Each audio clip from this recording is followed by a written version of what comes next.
जय हिंद दोस्तों, आप सभी का स्वागत है एलिमेंट्रिक्स क्लास के अंदर। आज जो हम लोग बात करेंगे रिलेशन एंड फंक्शन से। और यह ध्यान रखिएगा, ये बहुत ही जो है आपको बच्चों को जो है कंफ्यूजन लगता है इस चैप्टर में, क्योंकि इसमें ऐसे ऐसे टॉपिक होता है कि आप उसी में घुल मिल जाते हैं, पता नहीं चलता है कि कौन सा रिलेशन है, रोड वाला रिलेशन है कि बुक वाला रिलेशन है, ये जो है आपको पता नहीं चलता है। तो ध्यान दीजिएगा, अच्छे समझिएगा। और बोर्ड पेपर भी आपका बहुत ही नज़दीक आ गया है, और आपको इस बार जनवरी में ही आपके लास्ट वीक में मान के चलो पेपर स्टार्ट हो जाएगा। सीबीएसई बोर्ड वालों का तो आपका दो बार पेपर होगा, एक फरवरी के फर्स्ट वीक में होगा और एक आपका मई में होगा। ये आपको शामिल भी घोषित भी कर चुका है सीबीएसई बोर्ड ने कि 2 बार पेपर कराएंगे। मंजिल मिले या ना मिले ये मुकद्दर की बात है, हम कोशिश ना करें ये गलत बात है। आइए जो है हम लोग कोशिश करते हैं इस प्रॉब्लम को सॉल्व करने के लिए। ये क्या कहता है, relation and function. Relation and function यार बहुत ही बेसिक बात होती है। इसमें जो है आपको क्या होता है कि डेली लाइफ से रिलेट करके पढ़ोगे तो बहुत मजा आता है। और कैसे रिलेट करना है, जैसे दो चीज इसमें होता है। जैसे आप क्या करते हैं कि रिलेशन एंड फंक्शन, यानी इसमें सबसे पहले जो होता है आपका ऑर्डर्ड पेयर की बात करेंगे। ऑर्डर्ड पेयर कहने का सेंस मतलब हो गया कि दो लोग आपस में बातचीत करते हैं। दो लोग आपस में बातचीत करने का मतलब ये आप समझ ही रहे हैं कि एक लड़की वाला एक लड़के वाले या एक लड़की वाला लड़के वाले के घर जाता है, आपस में बातचीत करता है कि ये बताइए कि हाँ हम लोग के बीच में जो है हम लोग के रिश्ता बनाना चाहते हैं, यानी शादी विवाह का, समझ ही रहे हैं। तो उसमें क्या होता है, पहले ऑर्डर्ड पेयर बनाया जाता है। तो ऑर्डर्ड पेयर आपको ऐसे लिखा जाता है ए कामा बी, यानी इसको जो है आपका ए और एक बी है, यानी ए और बी का सबसे पहले ऑर्डर्ड पेयर बनता है। ऑर्डर्ड पेयर बनाने के बाद से जो है आपका रिलेशन बनता है, यानी एंगेजमेंट होता है। समझ ही रहे हो, एंगेजमेंट होने का मतलब कि आ गया रिलेशन। तो यानी कि उसमें रिलेशन बनता है। रिलेशन क्या होता है कि जो है आपका कोई भी अगर रिलेशन तभी बनेगा जब वो ए क्रॉस बी का क्या रहे, सबसेट रहे। 11th में पढ़े हो गए, इस सिंबल को बोला जाता है सबसेट। तो ये जो है आपका जो है एंगेजमेंट होता है। एंगेजमेंट होने के बाद से जो है आपको जो है हो जाता है, बातचीत सब ठीक ठाक होता है, तो पहुंच जाता है जयमाला वाला बात। तो जयमाला पर पहुंचते हैं तो उसको कहा जाता है फंक्शन। उसे क्या कहते हैं, फंक्शन। तो फंक्शन पर पहुंच जाते, जब फंक्शन हो जाते तो समझ ही रहे हो क्या होगा कहानी। तो इसी तरीके से आपको रिलेशन एंड फंक्शन पढ़ना है, बहुत ही आसान शब्दों में। अब उसमें आपको जो है ध्यान देना है कि आपको जो है किस तरह के रिलेशन होते हैं, उसके बारे में हम लोग यहाँ पर चर्चा करने जा रहे हैं। ध्यान से देखना, क्लास 12th वाले एकदम बिल्कुल 100% नोट कर लेना। यहाँ से एक प्रॉब्लम आपके पेपर में आता ही आता है, एक आपका लॉन्ग में आएगा और एक शॉर्ट में आता है, चेक करने के लिए कि ये ट्रांजेटिव है कि रिफ्लेक्सिव है कि सिमेट्रिक है। तो ध्यान से देखना, R is the relation on set A. R एक कोई रिलेशन है सेट ए के ऊपर। इज वो रिलेशन कहलाएगा इज रिफ्लेक्सिव। कब उसको हम लोग रिफ्लेक्सिव कहेंगे, तो ध्यान देना, if A comma A belongs to R, यानी ए कामा ए कहने का मतलब हो गया फॉर एवरी। ध्यान दीजिएगा, जो है आपका ए कामा ए का मतलब हो गया आपका,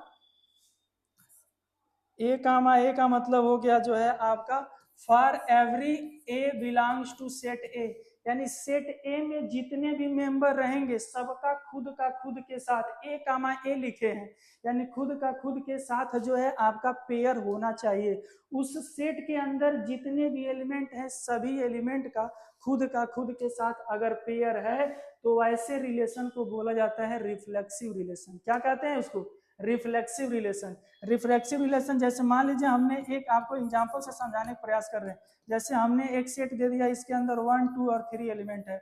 अब एक हमने आपके पास एक R1 एक रिलेशन लिखा 1 कामा 1 2 कामा 2 3 कामा 3। तो ये जो है आप यहाँ ध्यान से देखो, 1 का 1 के साथ एक पेयर है, 2 का 2 के साथ है, 3 का 3 के साथ, और इस सेट में जितने एलिमेंट है सबका खुद के साथ आपका रिलेशन है, खुद का खुद के साथ जो एक पेयर है। तो ये जो रिलेशन है वो रिफ्लेक्सिव कहलाएगा। क्या कहलाएगा, रिफ्लेक्सिव कहलाएगा। तो रिफ्लेक्सिव में याद रखना, खुद का खुद के साथ रिलेशन, यानी खुद का खुद के साथ सब कोई खुद के साथ प्यार करते हो कि नहीं करते हो, हर एक व्यक्ति अपने आप से प्यार करता है कि नहीं, यानी इसके अंदर जितने एलिमेंट है खुद का खुद के साथ प्यार होना चाहिए। अगर खुद का खुद के साथ प्यार नहीं है तो समझ रहे हो क्या होगा। आगे बढ़ते हैं, ध्यान से देखिएगा। दूसरा नंबर, दूसरा जो है हम लोग बात करेंगे आपका सेकंड वाला, ये समझ गए। आपका रिफ्लेक्सिव के बारे में जान चुके होंगे कि रिफ्लेक्सिव क्या कहता है, खुद का खुद के साथ संबंध। अब दूसरा नंबर का आप रिलेशन देखेंगे, दूसरे नंबर पर देखेंगे सिमेट्रिक। सिमेट्रिक में कहानी क्या होती है, ध्यान देना। सिमेट्रिक में जो है आपका इफ ए कामा बी अगर उस रिलेशन में है तो ये इंप्लाई करना चाहिए कि बी कामा ए भी उस रिलेशन में बिलोंग करेगा, जहां आपका वेयर ए कामा बी कहाँ का एलिमेंट रहेगा, सेट ए का।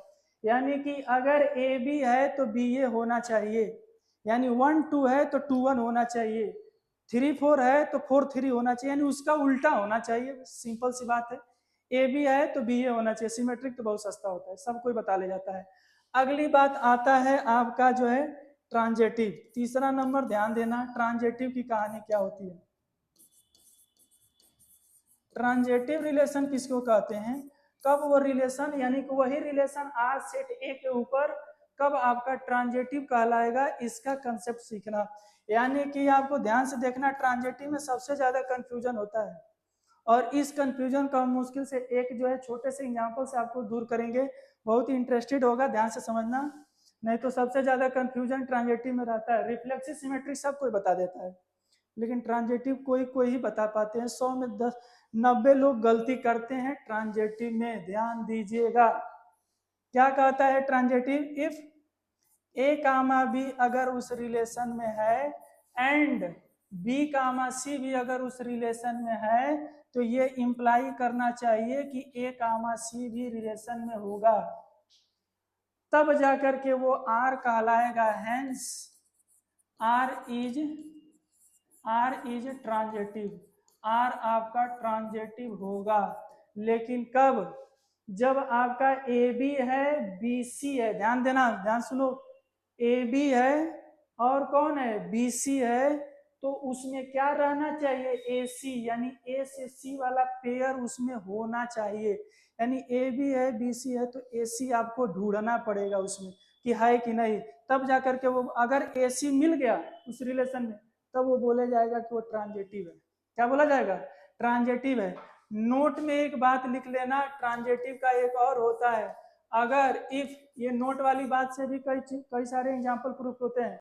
नोट में क्या होता है, अगर ए बी उस रिलेशन में है and B comma C not belongs to R, वो रिलेशन में बिलोंग नहीं कर रहा है, उसके बावजूद भी जो है आपका आर इज ट्रांजेटिव, यानी आर आपका ट्रांजेटिव होगा। ध्यान देना, ए बी है यानी बी पर खत्म हुआ, ये बी से शुरू होने वाला कोई पेयर उसके अंदर बिलोंग नहीं कर रहा है, तभी भी वो ट्रांजेटिव बोला जाएगा, वो रिलेशन क्या होगा, ट्रांजेटिव। लेकिन अगर ए बी है, बी से शुरू होने वाला बी सी मिल गया तो ए सी ढूंढना पड़ेगा, अगर ए सी नहीं मिलेगा तो ट्रांजेटिव नहीं होगा, ए सी मिल जाएगा तो ट्रांजेटिव होगा।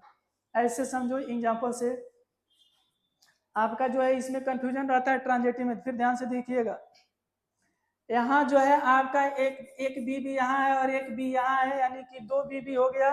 अगर 2 बी भी है तो एसी घर में लगवाना पड़ेगा, नहीं तो महाभारत हो जाता है, समझ रहे हो।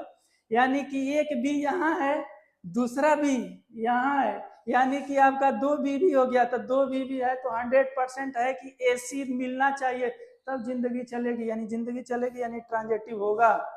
क्या होगा, ट्रांजेटिव होगा। अगर मान लो कि आपका यहाँ देखो नोट में क्या लिखवाए हैं, ए बी अगर आर में है बी सी है ये नहीं, यानी केवल एक बी है, ये बी सी वाला उसमें नहीं है, तो एक बी भी है तो पंखा से काम चल जाएगा, एसी की जरूरत नहीं पड़ेगी, तभी भी जिंदगी चलेगी, यानी ट्रांजेटिव होगा।